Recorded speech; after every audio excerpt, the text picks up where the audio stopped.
আসসালামু আলাইকুম আপনারা ভাইয়ারা, কেমন আছেন সবাই? আশা করি সবাই ভালো আছেন। তো প্রতিদিনের মতো আজকে নতুন আরেকটি ব্লগ নিয়ে আপনাদের সামনে আসলাম। তো সারাদিন এত কাজের ঝামেলা, মানে ক্যামেরাটা যে হাতে নিব তারও সময় পাই নাই। তো ফারহান আক্তার মুন্নি ব্লগে সবাইকে স্বাগতম আপুরা ভাইয়ারা। তো এখন সন্ধ্যার টাইম, একটা বিস্কিট নিছি, বিস্কিট খেয়ে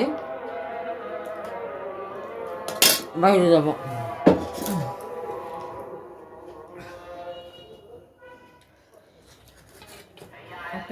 শুধু বিস্কুট না, সাথে যে আমার চাও আছে। চা খেয়ে একটু বাইরেতে যে পরিমাণ শীত, এই শীত যে কবে কমবে আল্লাহ মাবুদ ছাড়া কেউ জানে না। আর আপনারা যারা আমার ভিডিওটি দেখা শুরু করবেন তারা অবশ্যই একটা সাবস্ক্রাইব করে ভিডিওটি দেখা শুরু করবেন। আর লাইক তো অবশ্যই দিবেন, লাইক দিয়ে দেখা শুরু করবেন। আর হলো কমেন্টের মাধ্যমে জানাবেন আমার ভিডিওটি কেমন হলো। তো দেখতে থাকুন ভিডিওটি। আমি একটু বাইরে যাই, দেখেন গরম গরম চা খাইতেছি, একদম ধোয়া উঠতেছে। এই শীতের মধ্যে চাটা না খাইলে তো হয় না, তাই না? একটু বিস্কিট চুবাই চুবাই খাই।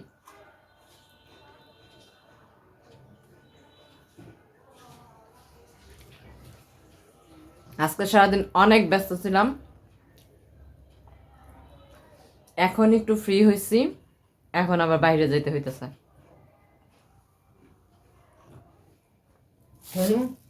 হ্যাঁ, রেখে দাও সামনে।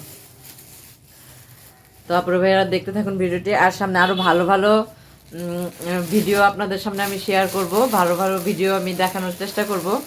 তো সেই পর্যন্ত আপনারা সবাই আমার চ্যানেলটিতে চোখ রাখুন, আর চ্যানেলটাকে অবশ্যই সাবস্ক্রাইব করে ভিডিওটি দেখা শুরু করুন। তো কাজকর্ম মুহূর্তগুলো আপনাদের সাথে শেয়ার করতে পারবো। তো পাশে থাকুন আপুরা ভাইয়ারা। তো আপুরা ভাইয়ারা, এখন আমি রেডি হয়ে একদম চলে আসছি বাইরে যাওয়ার জন্য। তো দেখেন, আমি আমাদের বাসা থেকে বের হয়ে পায়ে হেঁটে আসছি কাঁচা বাজার। কাঁচা বাজার থেকে মানে অটোতে উঠছি, এখানে কোনো অটো পাই না। আমি তো প্রথম ভয় পেয়ে গেছিলাম যে আজকে কি আমি আমার কাজে পৌঁছাতে পারবো কি না। কিন্তু এত লেট হয়ে গেছে, দেখেন কি জন্য লেট হয়েছে আপনাদের দেখাই। যে অটো তো পাই নাই, অনেক কষ্ট করে একটা অটো পাইছি, তো উঠছি, ঠিক আছে। তো উঠার পরে দেখেন রাস্তায় কি পরিমাণ জ্যাম, আমি আপনাদের একটু শেয়ার করি জ্যামটা। প্রচুর জ্যাম।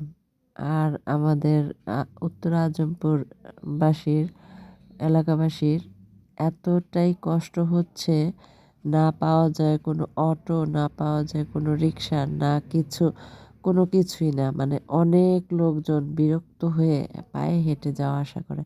আর এত শীতে বলেন তো পায়ে হেঁটে কি যাওয়া যায়? এই যে মানে এই জ্যাম আর চিপাগুলি দিয়ে যায়, এখান দিয়ে যে কত গাড়ির জ্যাম পড়ে বলার মতো না। একদম বিরক্তিকর একটা অবস্থা।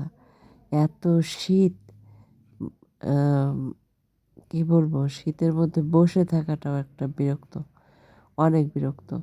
আমি তো এখানে প্রায় আমার আধা ঘন্টা 1 ঘন্টা লাগছে আমার এই রেলগেট পর্যন্ত আসতে। রেলগেট বলতে জয়নাল মার্কেট রেলগেট পর্যন্ত আসতে। তো জয়নাল মার্কেট রেলগেট যেতে যেতে দেখেন কি পরিমাণ জ্যাম, আর কি পরিমাণ রিক্সা, মোটরসাইকেল, গাড়ি, তারপরে প্রাইভেট কার তো আছেই, বলার মতো না। এত জ্যামে বসে থাকাটা যে কি পরিমাণ বিরক্ত। আর মনের ভিতর খালি অস্থিরতা কাজ করতেছে যে আমার তো টাইম মতো যাইতে হবে আমার কাজে। তো টাইম মতো আমি একটা দিনও যাইতে পারি না, জানেন, এই রাস্তা কাটার পর থেকে। রাস্তা কেটে যা করছে, কাজ যে কবে শেষ হবে রাস্তা মেরামতের কাজ, তা আল্লাহ মাহবুদ ছাড়া কেউ জানে না। আর শীতের মধ্যে কে কইছিল রাস্তাটা কাটতে বলেন তো? এত শীতে দেখেন কুয়াশা, কুয়াশার জন্য বাইরে মানে মনে হইতেছে কি ধোঁয়া না, আসলে কিন্তু ধোঁয়া না, এগুলি এগুলি হচ্ছে কুয়াশা। আর যেমন কুয়াশা অমন শীত, একদম হাড় কাঁপানো শীত। মনে হইতেছে হাত পা যেন বরফ হয়ে আসতেছে। তো মাত্র দেখেন রেলগেটটা ক্রস হইলাম, রেলগেট ক্রস হয়ে এখন আমি আজমপুরের পথে আছি, আজমপুর যাব, একটু পরে সামনে নামবো। তো দেখেন কি পরিমাণ কুয়াশা। আপনাদের সাথে আজকে আমার যাওয়ার পথটা আমি আপনাদের সাথে শেয়ার করলাম আপুরা ভাইয়ারা। এই দেখেন প্রতিদিন এরকম জ্যাম ঠেলে ঠেলে আমাদের সবার যেতে হয়।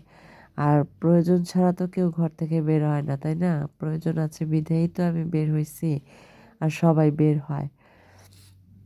দেখেন এখন হচ্ছে অটো থেকে তো নামলাম, নেমে দেখেন এবার ওভারব্রিজের অবস্থা দেখেন। আর এত মানুষজন ঢাকা শহরে কোত্থেকে আসে, কোথা থেকে আসে আমার মাথায় ধরে না। এত মানুষ, ওভারব্রিজে সিরিয়াল ধরে যাইতে হয়, ভাবা যায় বলেন তো? এই জিনিসটা যারা যারা আসে না সবাই অবাক হয়ে যায়, সবাই হাসে যে ওভারব্রিজেও শেষ পর্যন্ত সিরিয়াল ধরতে হইতেছে। দেখেন কি অবস্থা, কি পরিমাণ মানুষজন আর কি কুয়াশা।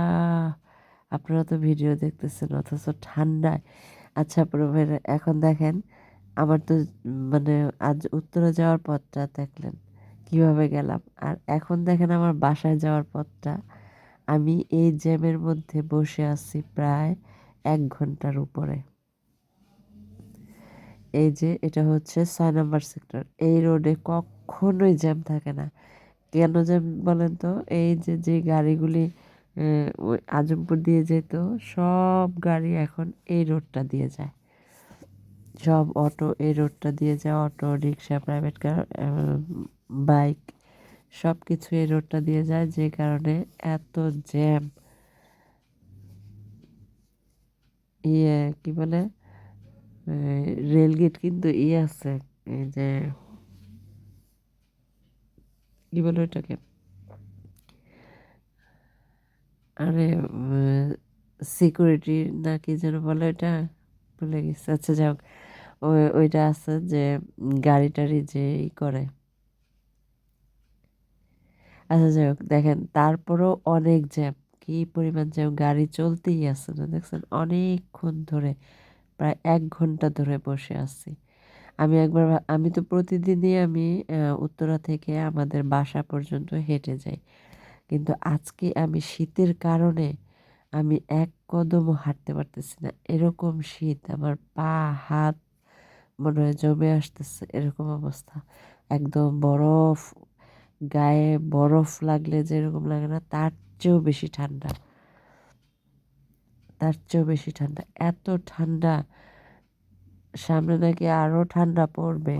আমার মনে হইতেছে আর কিছুদিন পরে আমাদের বাংলাদেশে তুষারপাত হবে। এই যে কুয়াশাগুলি দেখতেছেন, এই কুয়াশাগুলি কিন্তু মানুষের অনেক ক্ষতি করে, তাই না পুরো ভাইয়েরা? মানুষ মানে প্রয়োজন ছাড়া আপনারা কেউ ঘর থেকে বের হবেন না এই ঠান্ডায়, এই ঠান্ডায় কেউ প্রয়োজন ছাড়া ঘর থেকে বের হবেন না। আমরা যারা বাহিরে কাজ করি তাদের তো প্রয়োজন অবশ্যই আছে, তাই না পুরো ভাইয়েরা? তো দেখেন আমি কথা বলতে বলতে আপনাদের সাথে এই জ্যাম ঠেলে ঠেলে একদম আবার জয়নুল মার্কেট রেলগেট পর্যন্ত আসছি। কখন যে বাসায় যাব আল্লাহ মাহবুদ ছাড়া কেউ জানে না, কতক্ষণ লাগবে এই জ্যাম শেষ করে বাসায় যেতে। আর ভালো লাগে না, একটা বিরক্তিকর ব্যাপার। তারপরে ভাইয়েরা আমার ভিডিওটি কেমন লাগলো অবশ্যই কমেন্টের মাধ্যমে জানাবেন। আর ভালো লাগলে অবশ্যই একটা লাইক দিয়ে ভিডিওটি দেখা শুরু করবেন। আর সবাইকে বলতেছি আমার ভিডিওটি একটা সাবস্ক্রাইব করবেন সবাই, যারা এখনও সাবস্ক্রাইব করেন নাই তারা অবশ্যই একটা সাবস্ক্রাইব করে ভিডিওটি দেখা শুরু করবেন। দেখেন কি কুয়াশা, এটা রেলগেটের কুয়াশা, রেলগেটের এখানে আছে, রেলগেটটা এখন পার হচ্ছি। তো সবাই ভালো থাকবেন, সুস্থ থাকবেন, নিজেদের প্রতি খেয়াল রাখবেন, বড়দের প্রতি খেয়াল রাখবেন। আল্লাহ হাফেজ।